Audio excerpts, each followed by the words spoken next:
Have you ever been using a product, maybe some new software at work or, I don't know, a kitchen gadget, and you just think, hang on, this thing is brilliant. Everyone's going to want this. Oh, absolutely. That little spark of recognition. Right. You just know you've found something big way before it hits the headlines. hmm Well, what if that gut feeling, that simple everyday observation is actually your secret weapon for investing? That's the big idea, isn't it? It is. Today, we're diving deep into a real classic, Peter Lynch's One Up on Wall Street, our mission. To unpack his core strategies and see how they hold up today, showing you how your specific knowledge gives you, well, an edge over the pros. A real edge. And Peter Lynch. I mean, if you don't know the name, you really should. He ran the Fidelity Magellan Fund from '77 to 1990. Yep, a legendary run. He took it from what? $18 million to $14 billion. That's an average return year after year of 29.2%. Just staggering numbers, almost unbelievable. It really is. But what's so great is how he did it. His whole philosophy wasn't about super complex algorithms or secret Wall Street intel. No. It was grounded in this idea that the best investment ideas are, well, they're all around us. In plain sight, he basically told the average person, trust what you see, trust your experience. Which leads perfectly into his main thesis, right? The amateur's edge. Exactly. Let's dig into that. Think about the typical Wall Street analyst. They're probably in an office tower somewhere, buried in spreadsheets, reading dense reports, often pretty disconnected from, actual consumer behavior. Totally isolated in many cases. Now contrast that with you, the listener. You're out there. You're the customer, the employee, maybe even the competitor. You see things firsthand. Right. So if you're a doctor, for example. You see which new drugs or procedures are actually making a difference for patients. You know which ones doctors are genuinely excited about, not just the ones getting hyped. Or maybe you work in tech. You know which software is truly innovative and useful versus just, well, slick marketing. Or construction. You see which supplier's new material is actually saving time and money on job sites. That's ground-level intel. And it's not just professional knowledge either. If you're a parent, you see which toys are flying off the shelves, which kids' clothing store always seems to have the right stuff at the right price. You're spotting these growing, successful companies, sometimes months, even years, before the big institutional money catches on. The classic story illustrating this is the legs pantyhose one, isn't it? Oh yeah, it's perfect. Lynch didn't find Hanes, the parent company, through some complex financial screen. No, his wife discovered it, right? Exactly. His wife, Carolyn, loved the product. She noticed the quality, sure, but also the distribution. Selling good pantyhose conveniently in supermarkets. That was revolutionary back then. A huge shift in convenience. Right. So Lynch connected the dots. Yeah. Happy consumer, plus a brilliant distribution model. He invested in Hanes. And it went up 6 times. A 6-bagger, as you might say. Precisely. And the key takeaway there isn't just buy products you like. Yeah. It's recognizing the business model and the strategy driving that product's success. That's the real edge. Okay, but that brings up a really important point for today. How do you tell the difference between, say, just a popular local coffee shop that everyone in your neighborhood loves and the next Starbucks? A fleeting trend versus a real revolution? That's the million-dollar question, isn't it? Right. And that's where Lynch is very clear. Spotting the product or service is just step one. It gives you the lead. The starting point. Right. What you do next is what matters. He famously said, investing without research is like playing stud poker and never looking at the cards. The story is great, but you have to check if the company's financials can actually support that growth story. Which brings us to finding what he called a 10-bagger. Ah, yes. The holy grail for Lynch investors. Not just doubling your money, but a 10-fold increase. Turning like $5,000 into $50,000, that's life-changing stuff. It absolutely is. And to find those, you need more than just a hunch. You need a process. Which he provides with his, let's call it the 2-minute drill, a quick check. Yeah, it's a pretty straightforward checklist, really. Designed to see if that great story you found actually holds water as an investment. First step, always, the story. Okay. Can you explain what the company does, how it makes money, and why it's going to succeed? Simply enough for a 5th grader to understand. Why so simple, though? What if it's a genuinely complex tech company or something? Because if you can't explain it simply, Lynch argues, you probably don't understand the underlying business well enough to know the real risks. You need that fundamental understanding so that when the stock price inevitably drops, and it will, whether it's a buying opportunity or time to cut your losses, you need conviction based on understanding, not just hope. Got it. So understand the story simply. What's next? Next, you check the numbers. Now, back in Lynch's day, this meant hunting down an annual report. Today, the data's everywhere online. Almost too much data sometimes. That's the new challenge. So what do you focus on? Profitability is key. Are they actually making money? And are those earnings growing? Okay, profits and growth. But here's a crucial one, especially for those fast-growing companies you might spot using your edge: the debt. Lynch strongly preferred companies with a strong balance sheet. Meaning? Basically, more cash than long-term debt. Think about it. High debt is like an anchor.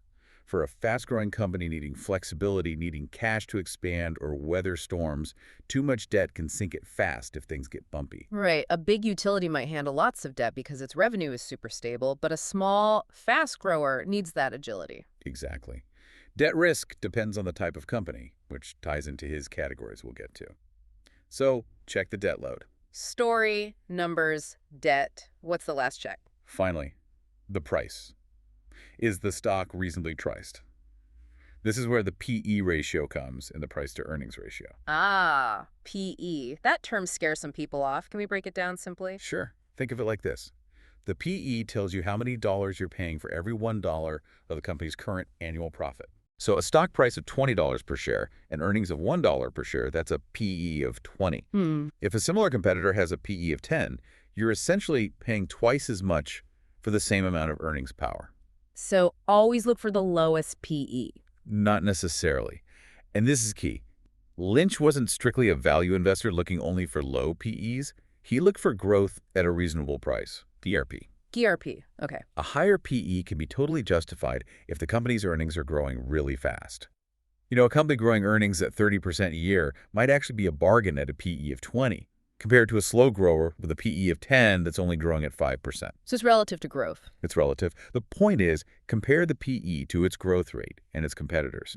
Don't just buy hype without checking if the price makes sense given the fundamentals. Okay, so we found a great company using our edge. We've done the 2-minute drill story makes sense. Numbers look okay. Debt is manageable. Price seems reasonable relative to growth. What now? Now comes the part that requires discipline. Know what you own. Lynch insisted you have to categorize your stocks. Why? Because different types of companies behave differently, and you need to set realistic expectations. Ah, this prevents panic selling or getting impatient. Exactly. It's crucial for managing your own psychology as an investor. If you lump everything together, you'll make mistakes. So let's quickly run through his 6 categories. Okay. First, slow growers. Big, mature companies, maybe utilities, large industrial firms. They're not going to grow explosively anymore. You buy these mostly for dividends. Pretty much. Right. Reliable income, not huge, stock price games. Then you have the stalwarts. The big household names. Yeah, think Coca-Cola, Procter & Gamble. Huge, dependable, profitable. They're not likely 10-baggers, but you expect solid, steady gains, maybe 30–50% over a few years if things go well. Yes. They're the bedrock of many portfolios. Makes sense. Next. Next is Lynch's favorite hunting ground, fast growers. These are usually smaller, aggressive companies rapidly taking market share. These are the potential 10-baggers. These are the potential 10-baggers. They're riskier, often younger companies, maybe unprofitable initially, but with explosive growth potential. This is where your amateur's edge in spotting a hot new trend or product really pays off. Okay, high risk, high potential reward. What's category 4? Cyclicals, companies whose fortunes rise and fall with the broader economy. Think airlines, automakers, steel companies, chemicals. So when the economy is booming, they do great, but when there's a recession, They get hit hard. The key here, Lynch said, is timing, recognizing where you are in the economic cycle. Buy them when the cycle is turning up, sell before it peaks. It's tricky. very tricky. 5th category. Turnarounds. These are companies that have been beaten down, maybe near bankruptcy, but have a credible chance to recover. Think Chrysler back in the day or Apple in the late 90s. High drama. Totally. Huge risk, but if the turnaround works, the rewards can be massive because you bought near the bottom. But you need a reason to believe the turnaround will work: new management, a specific plan, not just wishful thinking. Many turnarounds just don't turn around. Right, high failure rate. And the last one. Asset plays. These are companies where the market is overlooking some valuable asset on the books. It could be real estate, patents, maybe just a big pile of cash, or even tax losses. So the stock price is less than the value of this hidden asset. Potentially, yes. You're betting that the value of that asset will eventually be recognized or unlocked, maybe through a sale or spin-off. This requires digging into the balance sheet again. Okay, so slow growers, stalwarts, fast growers, cyclicals, turnarounds, and asset plays. Understanding which bucket your stock fits into helps manage expectations, right? Absolutely. You won't expect a slow grower to suddenly become a fast grower, and you won't panic sell a fast grower just because it has a volatile quarter, because you know that comes with the territory. It builds patience. And patience, that seems like a good segue to his final big takeaway is his golden rules. Definitely. We've covered the first two implicitly. One, invest in what you know. Use that amateur's edge. Right, your unique perspective. Two, do your homework. The story needs the numbers to back it up. Check the financials, the debt, the price. Basic diligence. But perhaps the most powerful rule, especially today with the 200 for 7 news cycle, do not try to predict the economy or time the market. Wow. Okay, say more about that. We're constantly told to worry about interest rates, inflation, recessions. Exactly. And Lynch argued that far more money has been lost by investors preparing for corrections or trying to anticipate them selling out, staying in cash, than has been lost in the corrections themselves. That's counterintuitive but makes a lot of sense. Trying to guess the future is paralyzing. It is. His point was, focus on the company. If you own a great fast grower and its earnings are still growing strongly, does it really matter what the Fed might do next quarter? Stick with the company's story, its fundamentals. That's what you can understand and track. Ignore the macro noise as much as possible. Focus on the micro, not the macro you can't control. Precisely. And that leads to the final rule. Be patient. Great companies take time to grow, and their stock prices take time to reflect that underlying value creation. Years, sometimes decades. You have to ignore the short-term market swings and hold on as long as the company's story remains intact. So the big message here is empowerment, really. You, the listener, have this built-in advantage. You do. That new restaurant with a line out the door, that piece of software making your job easier, that brand your kids are suddenly obsessed with. Don't dismiss those observations. Right. The amazing thing is the challenge today isn't necessarily finding the information like it was for Lynch. The data's everywhere. So what's the challenge now? It's more psychological, I think.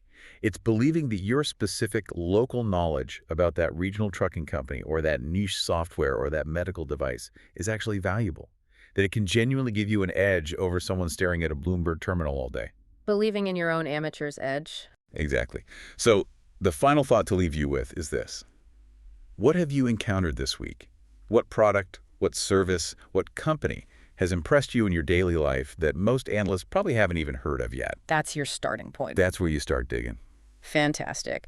That's all the time we have for this deep dive. Thanks for joining us. Go out there, keep your eyes open, and maybe, just maybe, find that next 10-bagger.